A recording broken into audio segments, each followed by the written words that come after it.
qui est l'accueil.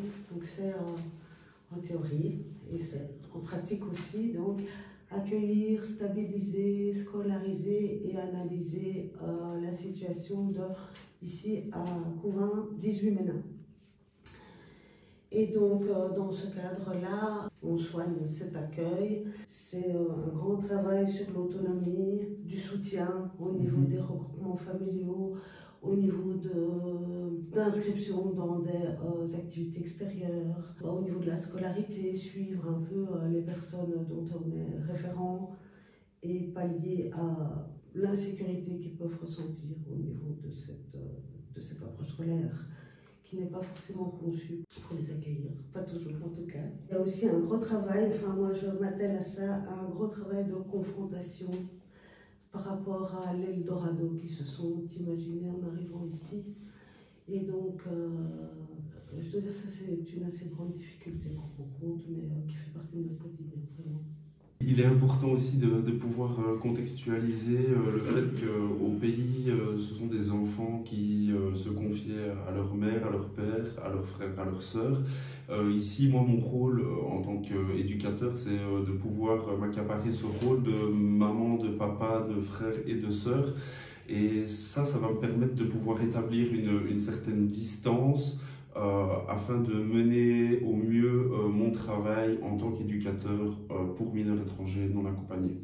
Lui, il arrive qui débarque à l'étape sans connaître ni un mot d'anglais ni un mot de français.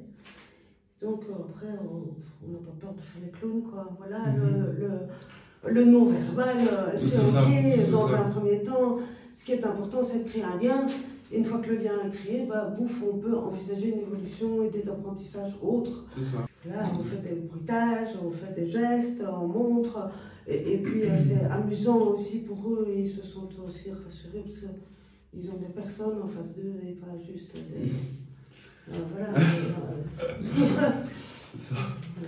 Et donc, nous, on a consacré une partie du bâtiment à la semi-autonomie. Donc, en fait, on a en général 4 à 5 jeunes qui peuvent rejoindre le projet.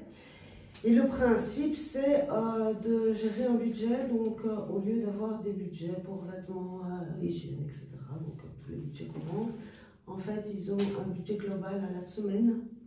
Ils sont censés le gérer. Donc, s'habiller, manger, s'équiper. Oui, c'est ça, de l'hygiène. Oui, de l'hygiène, du nettoyage, les loisirs. Ce qu'on prend encore en charge, c'est les transports. Ça, et alors les activités, évidemment, parce qu'ils font quand même encore partie du collectif, quelque part. Dans le cadre d'une semi-autonomie, parce que ici, par exemple, à Cudessart, on fonctionne différemment, étant donné qu'ils sont tributaires de l'équipe éducative, et c'est l'équipe éducative qui prône le faire avec, la responsabilisation à travers les différentes tâches à faire sur la journée, sur la semaine,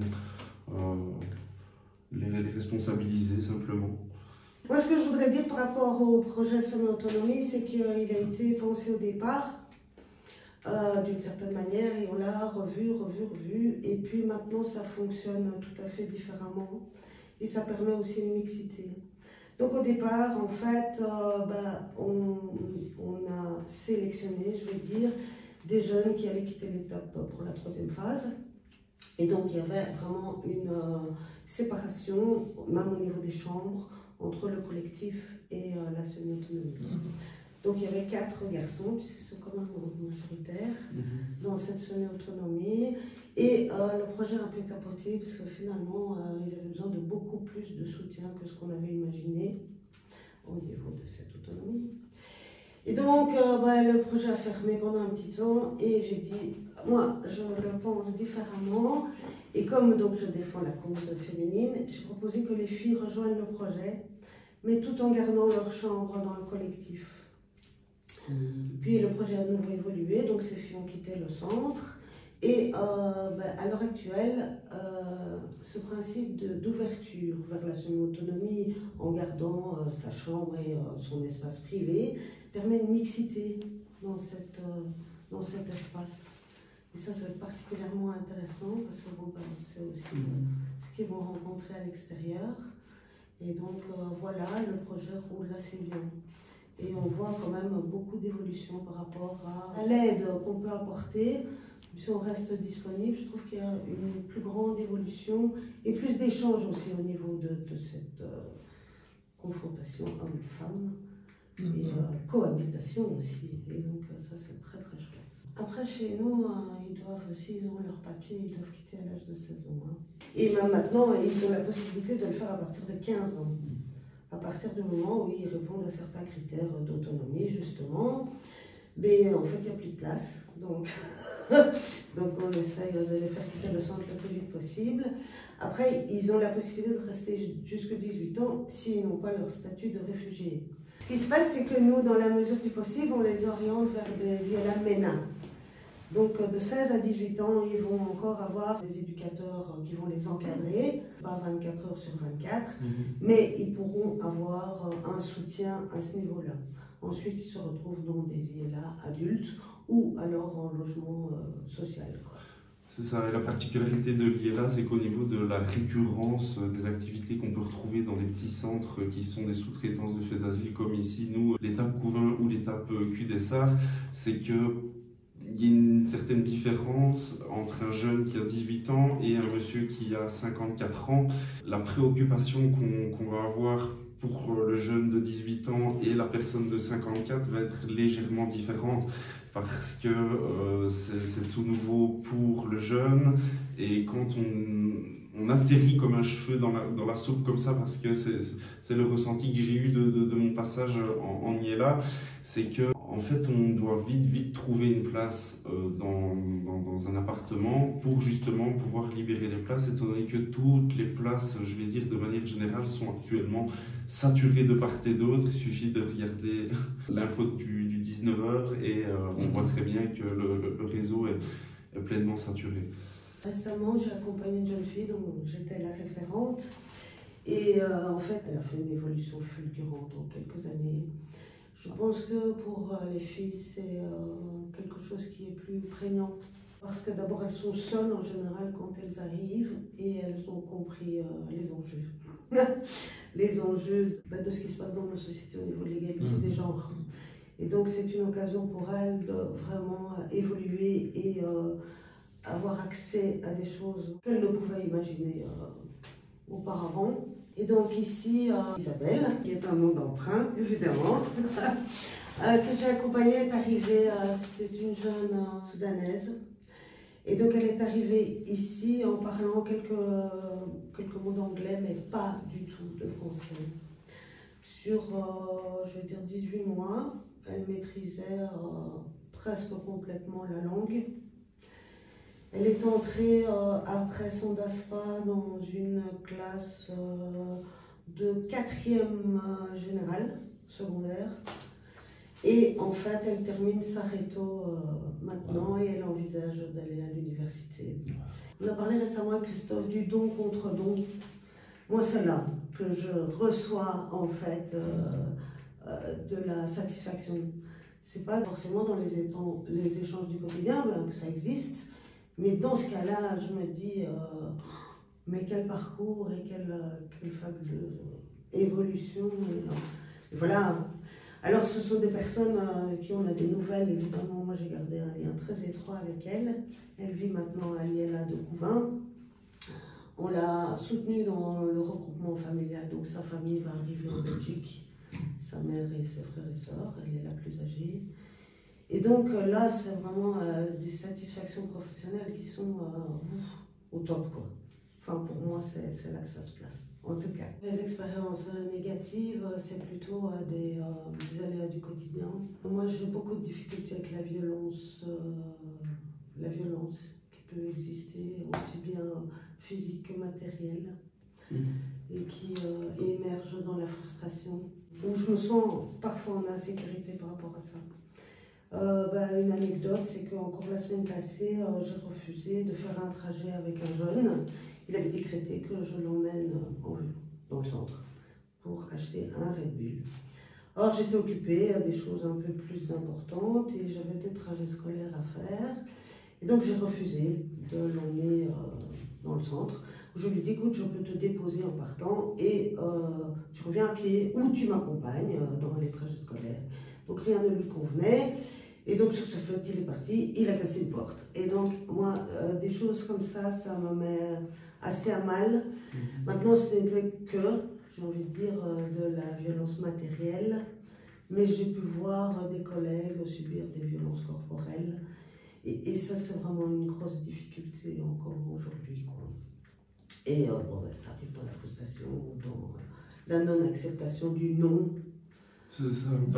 Ça, c'est encore difficile. Ouais. Il y a une autre réalité. J'ai l'impression que le fait qu'ils arrivent sur le territoire belge, comme tu disais tantôt, ils ont l'impression que c'est idyllique, que tout va leur être acquis, que ben, c'est rien, on peut casser, on va... Qui ne vivront plus de difficultés, en tout cas. Oui, c'est ça. Ni financières, ni d'insécurité. Alors que c'est pas le cas, c'est sûr. Ils se sentent toujours en insécurité, ne fût-ce que par rapport à la société ou aux habitants autochtones de Couvin, qui ont parfois des réactions assez violentes ou racistes. Enfin, voilà. Donc ils sont quand même confrontés à des choses très insécures, quoi. Nous, on pallie à tout ça à travers un panel d'activités. Maintenant, le jeune peut rentrer dans des moments de colère et de frustration, notamment aussi parce que, non pas que parce que on leur a emmagasiné dans leur tête en leur disant ça va être un Eldorado, vous allez tout avoir, vous allez... Non, ça arrive aussi du fait que de temps en temps, la famille qui vient d'Afghanistan, ok, on a reçu le premier fils, mais tout le reste de la famille est bloqué au Liban, au Pakistan, et donc du coup, il y a aussi cette pression que la famille qui est encore retranchée dans certains pays, qu'elle met sur le poids d'un enfant parfois de 12 ans, de 8 ans, en leur disant allez, qu'est-ce que tu fais là? Je veux dire, ça fait déjà 3 mois qu'on est là-bas au Liban, qu'est-ce que tu attends pour le regroupement familial, mais malheureusement, ça va pas comme ça. Si ça allait comme ça et si on pouvait avoir une maison, un appartement pour tout le monde et leur dire bah allez, c'est bon, venez, malheureusement, ça va pas comme ça. Voilà, mais je pense que la frustration et les excès de colère viennent aussi de tout ça. Il y a de l'histoire, en effet, et de la pression des familles, des amis. Enfin, voilà, ils sont quand même là au départ pour gagner de l'argent. Mais la violence, c'est leur carte du monde, en fait. Ils n'ont rien connu d'autre que de la violence. Ils viennent de pays en guerre, de pays autocratiques, de pays où on les punit à coups de bâton quand ils font une connerie. Et donc, c'est leur réponse, finalement, à la frustration, puisque c'est ce qu'ils ont appris. Ça joue un grand rôle. Il n'y a pas d'autres moyens, d'autres réponses que la violence, en fait. C'est à nous à travailler ça. Ça, justement, je pense que ça peut dépendre de chacun et chacune d'entre nous, éducateurs, éducatrices, mais moi, je prône à fond par le relationnel.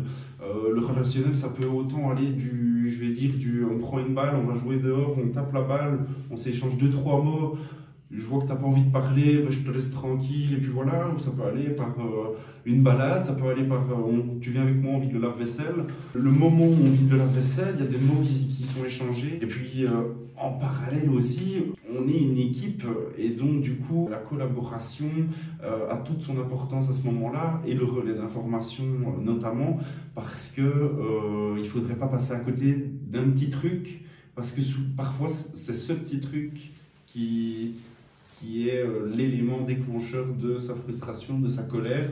C'est important de mettre l'équipe en avant parce que on n'est pas tout seul dans une équipe et que tout seul on va... Tout seul on va plus vite, mais ensemble on va plus loin. C'est ça. Merci. Une autre anecdote que j'ai envie de raconter par rapport à ça, c'est que, comme je l'ai dit plus tôt dans cette interview, c'est que je prends une part très importante au niveau de l'accompagnement des filles ici au centre. Et j'ai été formée aux mutilations génitales, donc j'ai suivi des formations pour les accompagner particulièrement dans ce domaine. Et je me rappelle d'une scène où j'ai accompagné une jeune fille, mais qui était excisée au plus haut point chez la gynécologue.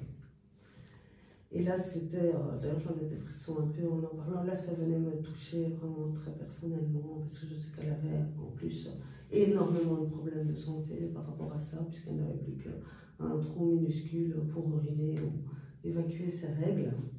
Et donc, elle avait comme ça des problèmes internes, évidemment. Il y avait des sécrétions qui stagnaient, etc.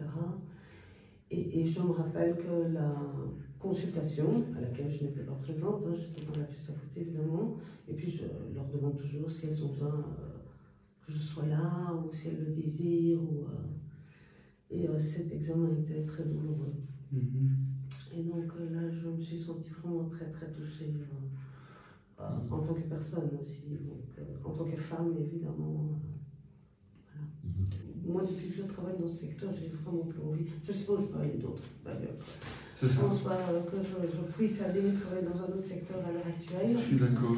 La difficulté de départ, c'est de sortir de notre carte pour rejoindre la leur. Ça, c'est vraiment ça. Mais j'ai envie de dire vraiment que c'est d'une richesse incommensurable. C'est vraiment des échanges culturels, des échanges interculturels sont d'une richesse extraordinaire.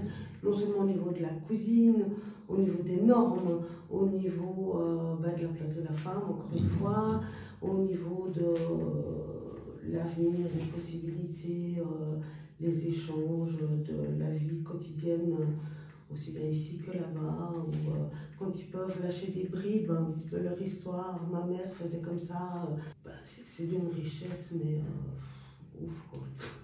Ouf. Moi j'avais juste deux choses à dire simplement. C'est que c'est hyper enrichissant et que si vous pensez faire ce boulot, travailler avec un public mineur étranger non accompagné, foncez. Parce que oui, c'est super enrichissant et que sur du long terme, je pense que même à titre privé, en fait, ça fait relativiser sur beaucoup de choses. J'étais assez vénal, je menais un peu trop de lutte. Alors d'aujourd'hui, le fait de travailler aussi avec un public qui perd tout et qui arrive sans rien, je vais dire, au centre, ça fait relativiser entre se dire